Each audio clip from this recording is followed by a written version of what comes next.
Agency in Motion continuing series. This is a series for agents, advisors, producers, as well as agency builders in the financial services industry. And today's episode is really all about embracing the Me Incorporated mindset in this industry, making sure that you are thinking, operating, and carrying a vision as a business owner.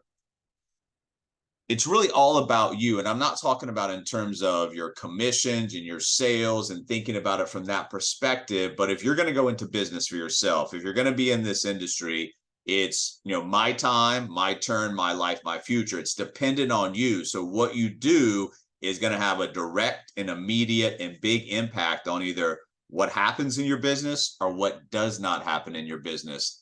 You've got to put this together. And like we talked about, you've got infrastructure, you've got existing partners, you've got entrepreneurs. Hopefully you've got people that are surrounding you that can help you, gain traction, grow, scale, whatever it is that you're trying to get to as the next step in your business. We always need coaches and mentors, and you definitely should seek those out. But remember, it all comes back to a starting point of you. You've got to provide the things that are necessary to build the business, and then build the business in a way that's going to attract the right type of partners and the right type of clients going forward.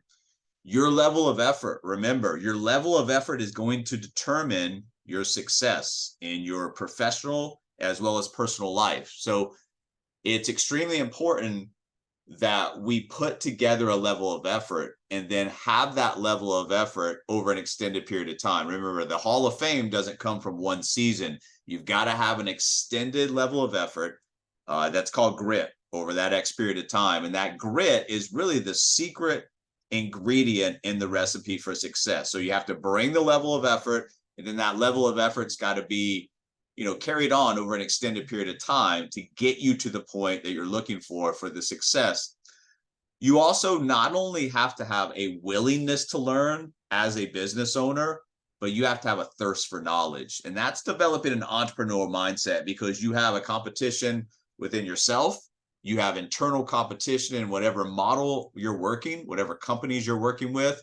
And you've got external competition in the industry, outside of the industry. So you always need to be looking for ways to get ahead. And that starts with really having, like I said, a thirst for knowledge and willing to implement in your schedule, carve time out. Remember, 30 minutes a day is only 2% of your day. So there's really no excuse to continue to learn. And this is a graph from infancy to kindergarten, but it really reinforces the point. If 30 minutes a day is put into learning new things for your business over just a few years, that's going to have a compounding effect, because those minutes turn into hours, and those hours turn into a lot of hours, and those hours that are invested into learning, now you can take the opposite approach, which is putting that and implementing into your business. When you're looking at, hey, what should I be learning on a daily basis? You should be learning about new digital and marketing assets you can possibly bring into your business if they have value. Remember, not everything you're going to learn about is going to have value to bring into your business. It's a sorting process, but continue to learn about digital and marketing assets. Continue to learn about more and more about lead generation.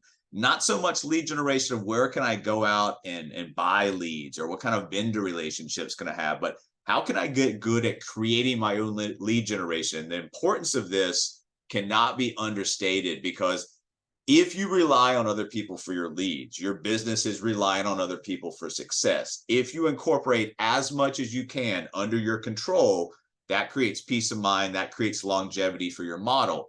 Other things you should be learning about is content management, putting yourself out there, getting things online that are going to build that trust, rapport, credibility. So as you're starting to speak to people, they already know some about you, your philosophies, how you help other people like them. And then finally, brand management, building your brand, managing your brand, growing your brand. These are all things that you should be learning. And then on the opposite side of that is the implementation. Once we learn the things that are valuable to our business and our model and our clients and our partners, implement that into your strategies, implement that into your model, implement that into your solutions, and then finally execute. Execution is going to be key, but also execution allows your brain to continue to do what you've been doing. And if you're executing, that's great. It's going to want to continue to do that. We've talked about this before. On the opposite side, if you're not doing anything, if you're not implementing, if you're not executing, brain also is going to love that. So when you start to execute, it's going to have some, byproducts of positivity in terms of creating a management system that's based on confidence and not panic. If you're out there based on panic management, emotional decisions, your business is not going to fare well. And after a while, you're not going to have a business. So execution allows us to know what we need to do, go out there and do it. And that creates confidence. That confidence allows us to go out, attract the right type of clients, attract the right type of partners. And for those partners, coach and mentor them to help you build distribution. And then execution's also going to help you with time management. If you're not sitting there thinking about what do I need to do, what should I be doing, how should I be doing it, and you're just out there executing, you're going to start to beat the time, start to beat the clock, right? And that's one of the most important things that we all face. We all have the same amount of time. As an entrepreneur, one of your biggest challenges, one of your biggest obstacles is learning how to beat the clock so it doesn't beat you. If you don't get serious about your money and your business, you're never going to have a serious business. You're going to have a serious money. So if you treat your business like a business, it's going to pay you like a business. On the opposite side, if you continue to treat this like a hobby, it will pay you as a hobby. Hobbies don't make you money, and they usually actually cost you money, and they're expensive. So bring a mindset, once again, the me incorporated mindset to your business model to make sure you don't fall in that trap of treating this like a hobby. Once you're in that me incorporated mindset, you just have to identify and then understand what's getting in your way of success. Once you identify the problem, you can bring in a solution. So is it lack of clarity, lack of motivation, the wrong associations, bad habits, or self-doubt? Once you identify it, you can solve it. And the more things you identify and solve with your own deficiencies, it helps you not only unlock the success in your business, but also helps you coach and mentor other people. You can't help other people fix themselves until you've actually fixed yourself. You're in the money of business. So you're not out there shopping around for people looking for new refrigerators or new cars. People want to retire with dignity. People want to eliminate debt. People want to accumulate assets. So you're not in a niche market. You are in a big market. You want to concentrate on a persona, but you have to realize that everybody, or most everybody out there, is in need of your education, your products and services. Now, do they want them? Are they interested in them? That's a different story. But you have to understand the mission of what you're doing, which is spreading financial literacy, teaching people how money works, and creating a legit path to desired end financial outcomes these people are actually excited about. You've got yourself as a business, me incorporated, but in this industry, you're also associated with a lot of other companies, carriers, businesses. So it's a combination of you with the power of association and brand excellence. We work with a lot of companies that have been around a long time, A+ rated. So those are the things that you bring into your business. So yes, it is a me incorporated mindset, but also you're surrounding yourself with the power of association, the power of brand excellence. So what's your game plan? As a me incorporated mindset comes to mind, what is the game plan? How are we going to get this done? Well, there's new ways of thinking and acting. When you are out there, prospecting and recruiting are not the same thing. This could be a really easy process if you don't force it. And we talked about this in previous episodes. Selling can be hard. Education is far easier for you and the client. We try to put you guys in a position of power by leading with free things, by leading with free education. And by doing that, we know we're going to replace that bad data with good data. We're going to open up their mindsets into understanding why they need to take the next action steps, which is exactly what we want them to do. Don't go out there and push. Go out there and invite people to get education, to get guides, to find new ways to actually produce a path to get what they want. You also, if you're operating in a virtual environment like so many of us are these days, don't neglect the fact that you need to kind of take an aerial point of view sometimes and look at what's happening in your business. And the only way, or the best way I know to do this, is visualize your digital business as a traditional physical business with a door, with inventory, at a physical retail location. If you were set up shop or you had an office, is anybody coming to the office? Is there a line waiting to see you? Are you even there? Is the door locked? So visualize your digital business as a traditional physical business to understand, do I have enough customers coming in? Do I have a flow of people who want to see me? And then once you create lead generation, once you have people coming through your office doors, the gold, and this is not anything new or anything earth shattering, but we need to reinforce, if you're good at lead creation and you've solved that problem, and you're not making the type of income, you're not making the type of business growth that you expect, it's because you lack the follow-up skills. The gold is going to be in the follow-up. If you create leads and do not follow up with those leads, it's like you never really even created a lead in the first place. So the gold is in the follow-up, and the gold will take probably, or the follow-up and the gold in that follow-up will increase an agent's or a producer as an advisor's income by multiples. It can take a $50,000 earner to $250,000, $500,000 just from follow-up. So understand the importance of follow-up. And then also, if you're going to invest money in your business, which you definitely should, when you start your business, if you don't have money to invest, it's all going to come from sweat equity. And you got to put in that hard work. Once you start making money, you got to pay yourself for the time, energy, resources invested into the business. And then you've got to create some type of a marketing budget, not just randomly throwing money at things, but understanding what's going to, in your mind, forecasting, giving you the best results. And then once again, making data-driven decisions. If I'm out there spending money, what is that money actually doing for my business? Do I get a return? What's the return? And then is it worth going back to that same process and that same kind of marketing well to do it again? If the return on investment is there, great, repeat it. If it's not, kill it. Also, as you are starting your business, growing your business, getting traction, wherever you are, if you're looking at investing money into your business and you look around and say, I really don't have money to invest in my business, you have to look at where you're saving money. And once again, if you're in a virtual environment, you are saving money on not having an office, not having to drive around, not having the wardrobe, the cleaning there. So all of that money that you would put on a list that you would normally spend in a physical environment with an office and all that goes around that, you need to write that down. What would that cost you per month? And you need to be investing that money into digital marketing strategies, lead generation, automation to help you build your business. Once again, thinking as a business, Me Incorporated, will help you, always consider, how do I get my business to the next level? One of the basic ways is to understand the advantages of virtual and then transfer those savings into investment. Also, your game plan has to, at the top of it, you have to quit working with just anyone. That's going to make you real tired, and you're probably not going to get the results that you're looking for. And once again, you cannot be everything to everyone. So quit working with just everyone.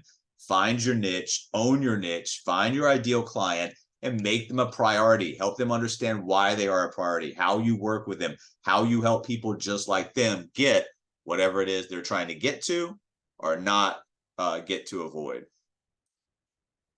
That niche, once you find it, you need to study it. And that goes back to what we were talking about earlier. You're in the constant state of learning and getting better. Once you find your niche, pick your niche and dominate it. Who is that person? What are they like? What is most of the time their objections? What are they thinking about? What's stressing them out? And all of these things develop the persona. Once you have the persona, it's a lot easier to go out in the open marketplace, identify where these people are, create messages that resonates with that crowd. You got to understand your market, and you got to understand, the demographics, psychographics, geographics, behavioral. So who are they? Where are they? What are they thinking? How do they act? Once again, you want to know more about your design niche and persona than they know about themselves. Also, your game plan each and every day is to look back on the previous day and be the person you want to hire. So who is that perfect partner that you want to bring into your agency? Who is that? Kind of detail, what do they bring to the table? What would they be doing on a daily basis? And then be that person. If you look back yesterday, you wouldn't hire yourself. Don't beat yourself up over it. Just recognize and then go into each and every day with the mindset and outline. Hey, I'm going to perform at a high level today. So tomorrow, when I look back, I want to hire that person that I am today. And that means that you got to put effort into it. Sometimes you got to disappear. Sometimes you got to make sacrifices on the front end. Or if you're not willing to make the sacrifices, your business becomes the sacrifice in the end. You have associations. You bring the discipline. And then as those associations build and you have all these partners and the clients and the vendors and the carriers, it's going to be a business model that has a lot of moving parts, but you constantly have to bring for yourself and then the inner circle that you're creating for your business, the discipline to get it done. Challenge yourself every single day. Like I said, be the person you want to hire, challenge yourself to do better. And we're not talking about making major changes. We're talking about just incremental steps forward, incremental progress, making sure one foot goes in front of the other and continuing to challenge yourself to do better every day and move beyond the comfort zone. Remember, all the growth that you want is outside that comfort zone, that bubble that we want to stay in. Leads are absolutely everywhere. And once again, design a persona, dominate that niche, understand who these people are. But once again, you're in the money business, so leads are everywhere. People need your help, whether you are in social media market, common market, cold market. There's always arguments. What's the best market? You should be going into all of these markets with your design persona, understanding that even if you start in a cold market, even if you're in a social media market and you're producing leads and you're doing things for those leads and those leads are creating client relationships, at some point value is going to be recognized. And what happens when value is recognized? It spurs warm market lead generation. So it doesn't matter what market you start in, you can always build veins from the warm market lead generation that they will bring to the table as referrals.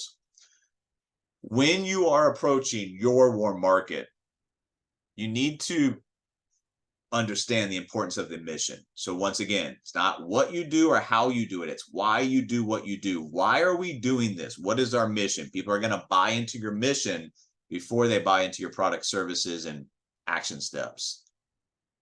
All warm market is not a one and done scenario. It's a continuation. You're building a list. It's a walk of life. Look for ways that not you can shove things down your throat, but learn for ways that you can open up conversations, talk to people, ask questions.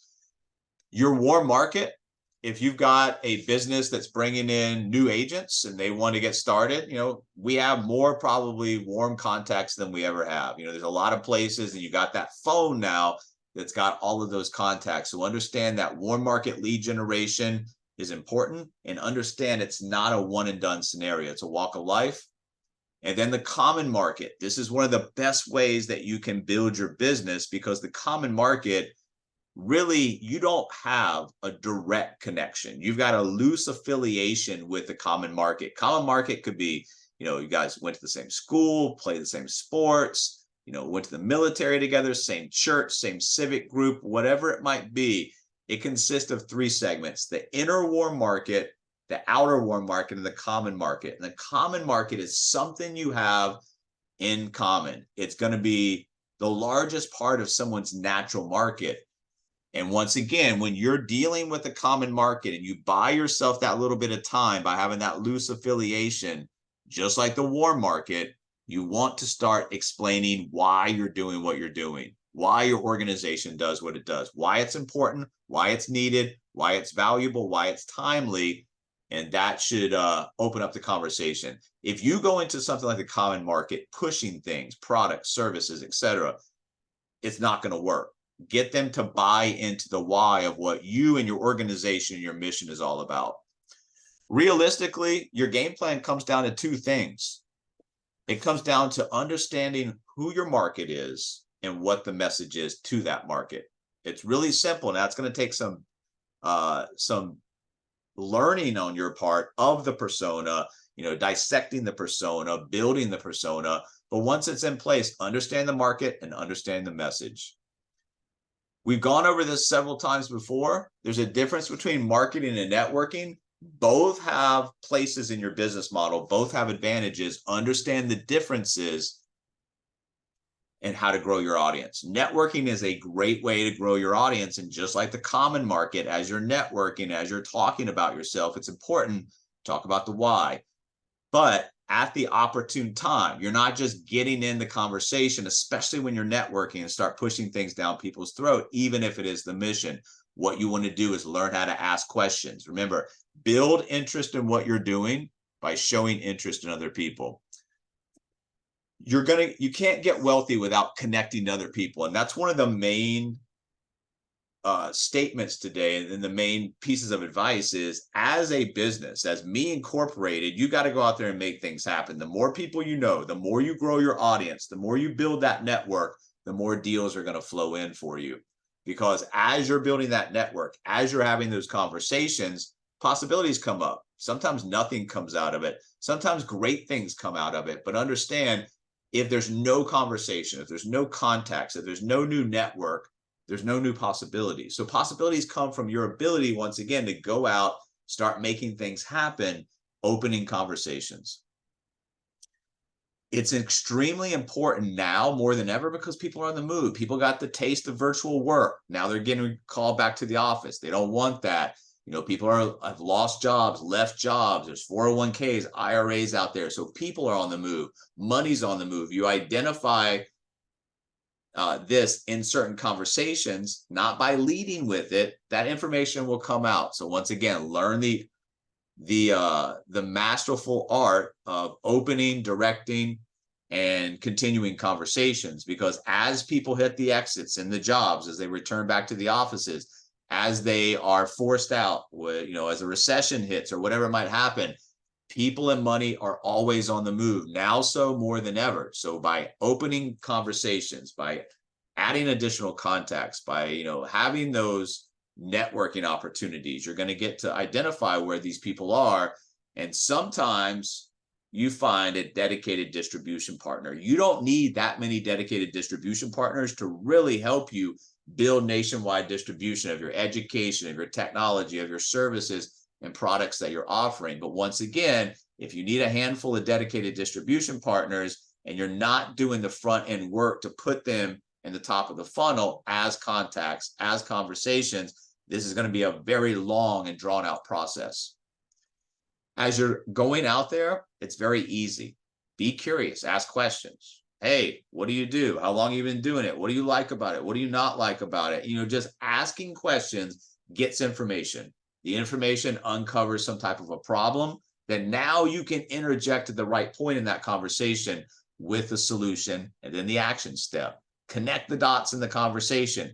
If somebody wants A, B, or C, or they want to avoid A, B, or C in the conversation, well, you need to proposition yourself as a way to help them get to A, B, and C, or avoid going to A, B, and C. That's the easiest way. Once you identify things people want to avoid or want to accomplish, you proposition yourself in that conversation as a way that can help them. Once again, this is not a hard model. You need to master the art of communication. That's opening, continuing, and directing conversations. Once you get good at this, it's just a sorting process, because all you're doing is creating a factory-like pipeline where you're creating awareness. That awareness for the right parties will create interest. That interest creates decisions and buying steps and action steps. So what you have to understand is, if you're pushing enough people through this process, you're going to get the desired outcomes that you're looking for, along with a lot of undesired outcomes. If you're pushing little to nothing through this, then you've got little to nothing coming out the backside, and that's not hard to understand. This is all you want to concentrate on, is your activities. Yes, as you go, we talked about this, learn, implement, execute, but you concentrate on what you control, which is making your business better, which is adopting that Me Incorporated mindset, but also having the activities on a daily basis, understanding, they're going to produce a wide variety of different outcomes and results, but the activities is going to create the pipeline of communication. Some of those outcomes will be terrible, some will be mediocre, some will be great. But if you have very little to no activities, you have very little to no results, and you have very little to no business growth, income. You're going to get frustrated with this. You're probably going to drift back into a brand new opportunity, or maybe even think maybe a job is the best place for me. Agency in motion, building, operating, and managing agencies in the 21st century.